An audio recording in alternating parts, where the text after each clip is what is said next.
We now return to the Comic Book Syndicate.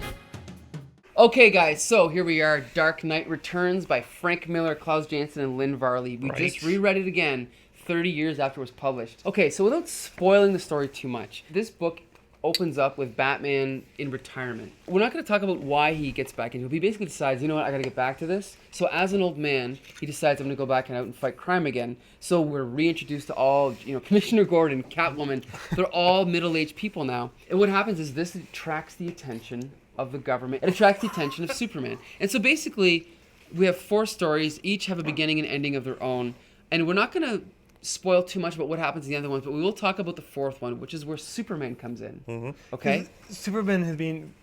Basically, the powers that be feel like Batman is becoming out of control, he's out of line. control, because he's a vigilante, and so. But Superman is above the law.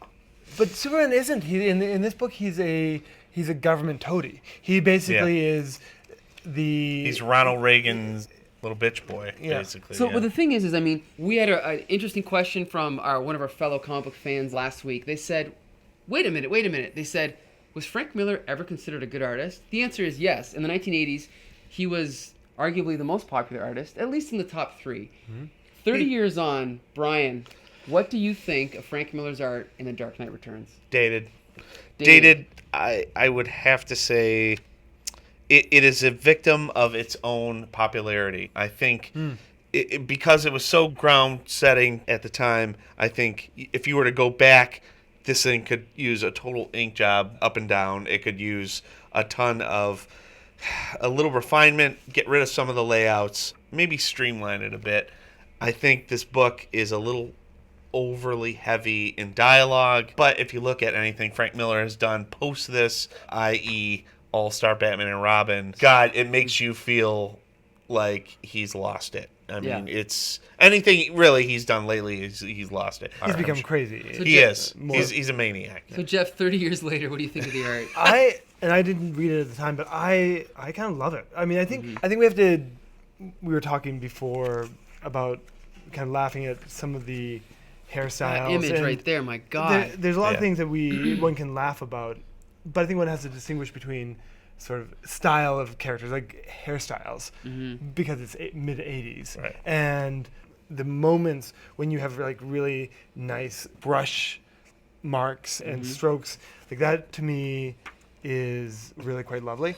And I like Miller's like chunky, big hands, big feet. There's this real physicality to it. But with Strikes Again and anything beyond that, you can tell it's horseshit. Well, let's put it this way. I think the thing about Frank Miller is that he's going for more of an overall impact with his image, something like, say, Jack Kirby would give you. The difference with Kirby is I think Kirby was a far more talented artist, but I think the overall impact of the Frank Miller image is just as striking. And I've heard a lot of modern artists, they don't think Frank Miller was a good artist. But for me, I think, there's a lot of panels that you can look and say, okay, that leg isn't right, that arm isn't right. But the really good panels, and there are a few in here, are so striking. You look at this and the bat symbol's a little sloppy. And, like you said, you could have someone else go in there and refine that image. Yeah. But then the question is, would that person be able to give you something as good as this face? That face, especially the inks by Klaus Janson, that kind of texture, Yeah. I actually am of the opinion that cleaned up isn't actually a good thing. Really, really clean, crisp superhero comics, like especially stuff that's airbrushed or is really off-putting to me. Yeah. So to me, at the moments where he just ripped it out of your hand. It's okay. Where I went on the show. Like it's sorry. It's okay. Like a moment like this where like it is actually sort of like squiggly and like there's like a certain amount of organicness to the image. To me, that's really quite lovely. Yeah. Well, and the thing is, you feel like you're reading a comic book. It is a cartoon image. It's not Greg Land. It's not the guy who did Alias. This is a cartoon, and and the thing is, Klaus Janson's inks. I mean, someone said they feel like Klaus Janson draws the underside of everything, the ugly. It's almost like you're picking up a rock and you're seeing all the worms underneath. Right. That's what Klaus Janson brings to the table, and I think it fits Batman, and I think it fits the story. There's, like I said, there's some panels where I go, okay, that looks like Frank Miller today. It looks like garbage. But then there's other images. This image, my God. he's using the shadow, the abstract, to create the shape of the hand holding the guy who's just shot himself.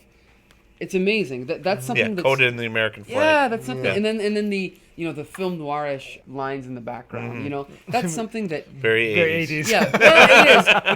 But Frank Miller's anatomy is wonky, and the arm doesn't quite look right sometimes, or whatever. But the fact is, the overall image is so striking. That's why I like it. And the thing that I really appreciate in here is the panel layout. Like, I'm a sucker for comics where every page Means reinvents something. itself and creates a. Well, like even This is absolutely beautiful. like talk about the use of text and the horizontal layout to create speed and movement, and then the noise. kind of this overwhelming sort of use of the sound.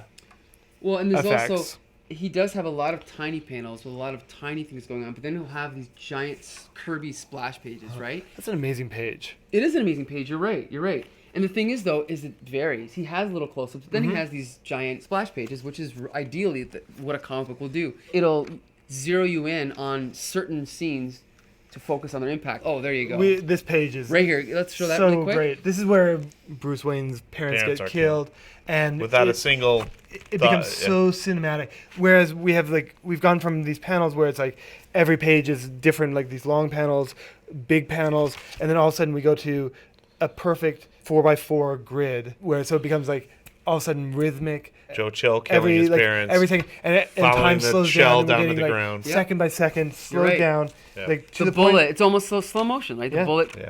coming out. It is slow motion, and finally, like the beads, the set- pearls, Pearls, the yeah. pearls, pearl yeah. necklace gets broken, and they're falling, and they're forever falling, right? And you want to talk about Batman Begins? The origin used in Batman Begins of him falling down in the cave. It's all from here, right? It's all from here. Yeah, they Right. did a very good job of kind of transcribing what they could out of this.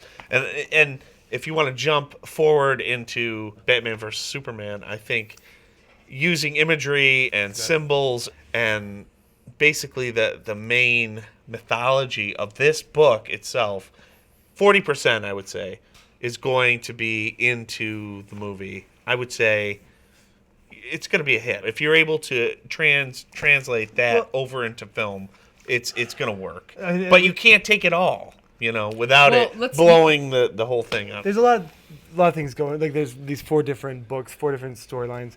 But the one that sort of stands out to me is the way that he treats Superman, and I think that'll be most interesting with the new movie if they carry that over, because Frank Miller, in his nuttiness, views government as a bad thing, and he's very libertarian. Like there's a lot of elements of Frank Miller's more recent work, which is misogyny. There's racism. Like you said, he's got this libertarian slant. There's also homophobia. Interestingly enough, they're all 1980s. It's planted. The seeds are planted here. So you can argue till you're blue in the face whether or not you agree with Frank Miller's politics.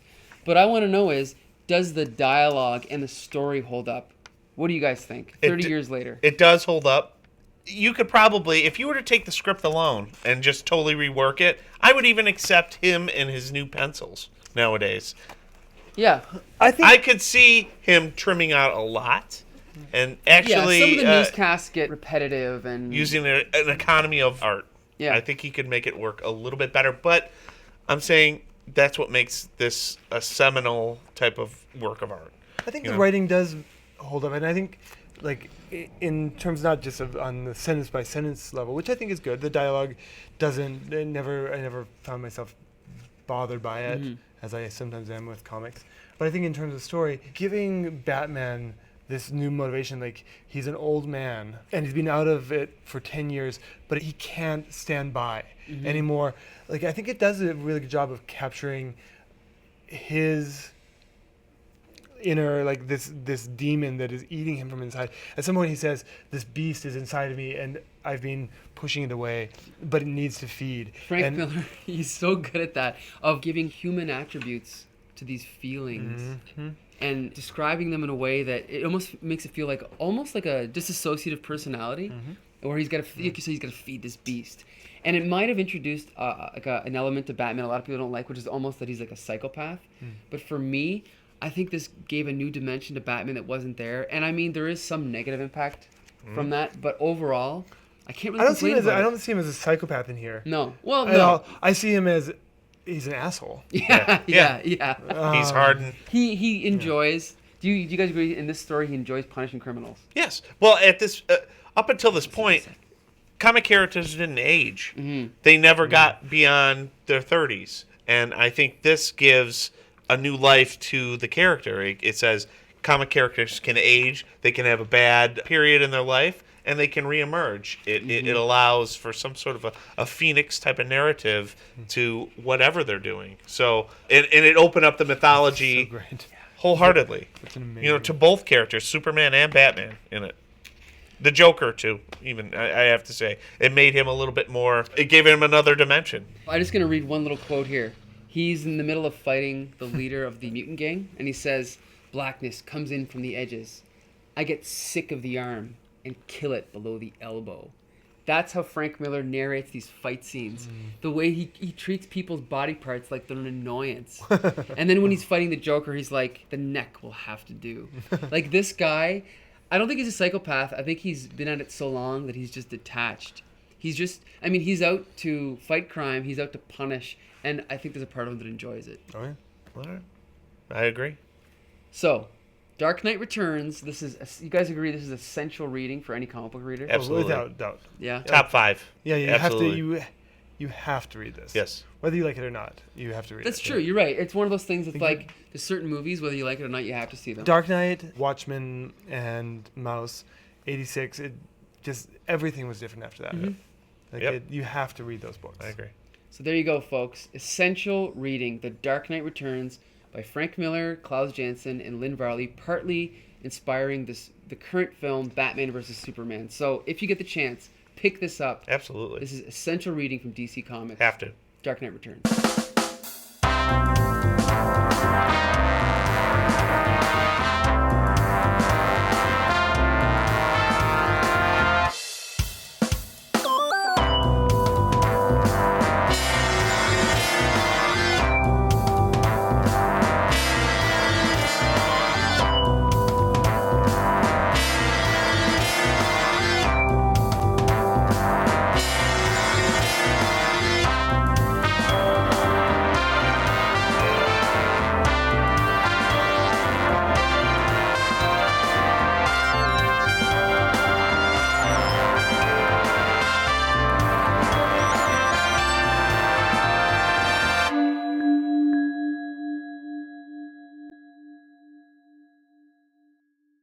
Awesome, guys. I gotta go. Wait. No, we're not done yet. We still have to talk with your story. Fuck! Yeah, don't worry. 5 minutes, okay, man? All right.